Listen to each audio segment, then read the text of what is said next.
नमस्कार दोस्तों, आज के इस एपिसोड में एक बार फिर से आप सभी का स्वागत है। और आज हम बात करेंगे कि हमारे संविधान में, कॉन्स्टिट्यूशन ऑफ इंडिया में संघ की जो न्यायपालिका है और जो भारत का उच्चतम न्यायालय है वो कैसे काम करते हैं, उनकी कार्यशैली क्या होती है, सुप्रीम कोर्ट जो है हमारी वो कैसे कार्य करती है और उसके जज जो होते हैं उनकी नियुक्ति कैसे होती है और उनकी योग्यता क्या होती है। दोस्तों, भारत का संविधान एक संघीय संविधान है। भारत को राज्यों का संघ भी कहा जाता है और राज्यों के इस संघ के बीच ही शक्तियों का विभाजन किया गया है। सरकारों की शक्तियों का विभाजन हमारे लिखित संविधान के द्वारा किया गया है ताकि भविष्य में सरकारों के बीच किसी प्रकार का अपनी शक्तियों को लेकर कोई विवाद या कोई मतभेद पैदा ना हो। और अगर कोई विवाद पैदा होता भी है तो संविधान में उसके लिए एक स्वतंत्र संस्था न्यायपालिका की व्यवस्था की गई है, जिसे संघ की न्यायपालिका या भारत का उच्चतम न्यायालय, जिसे हम सुप्रीम कोर्ट ऑफ इंडिया भी कहते हैं। हमारे संविधान में संघ की न्यायपालिका को लेकर आर्टिकल 124 से लेकर आर्टिकल 147 तक प्रबंध किए गए हैं, प्रावधान किए गए हैं। और उसी के तहत भारत के जो उच्चतम न्यायालय है, सुप्रीम कोर्ट है, उसका गठन किया गया है और उसके मुख्य न्यायाधीश के संदर्भ में भी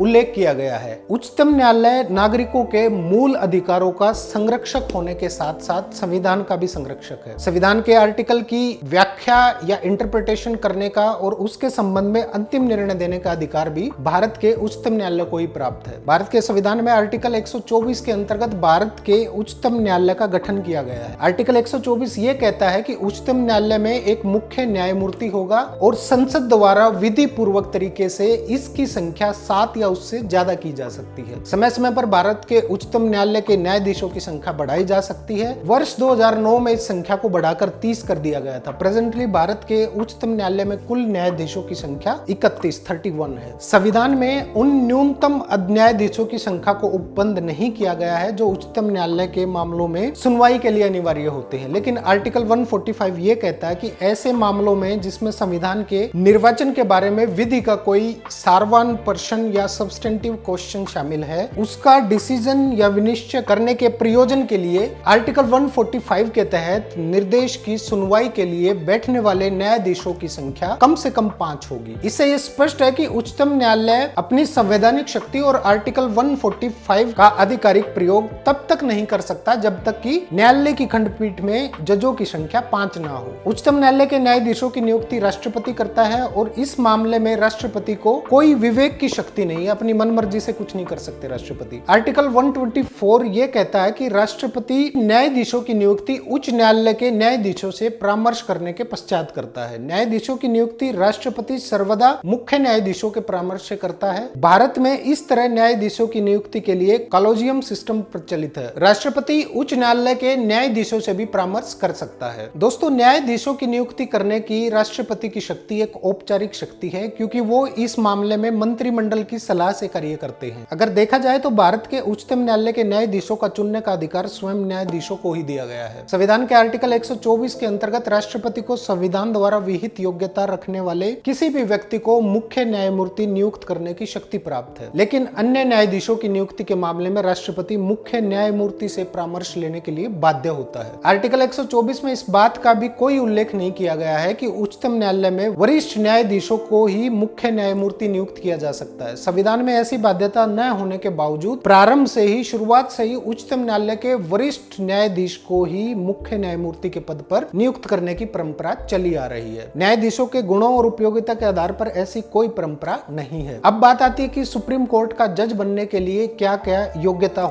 चाहिए होती है, क्या क्वालिफिकेशन जरूरी होती है। भारत के सुप्रीम कोर्ट के न्यायाधीश पद पर नियुक्ति होने के लिए किसी व्यक्ति के पास कुछ योग्यताएं होनी चाहिए, जैसे वो भारत का नागरिक होना चाहिए, किसी उच्च न्यायालय का लगातार कम से कम 5 वर्षों तक जज होना चाहिए, न्यायाधीश होना चाहिए, या फिर किसी उच्च न्यायालय में लगातार 10 वर्षों तक अधिवक्ता रहा होना चाहिए। राष्ट्रपति की राय में एक अच्छा जूरिस्ट होना चाहिए। भारत के उच्चतम न्यायालय के न्यायाधीश 65 वर्ष की आयु तक अपने पद पर बने रहने के काबिल होने चाहिए। कोई न्यायाधीश राष्ट्रपति को संबोधित कर अपने हस्ताक्षर सहित लेख द्वारा अपना त्याग पत्र या अपने पद को त्याग सकता है। भारत के संविधान का आर्टिकल 145 न्यायाधीशों को पद से हटाने के लिए महाअभियोग की व्यवस्था करता है। उच्चतम न्यायालय के न्यायाधीश को केवल महाअभियोग द्वारा ही हटाया जा सकता है। पहला आधार है सिद्ध कदाचार या मिसकंडक्ट और दूसरा आधार है असमर्थता या इनकैपेसिटी।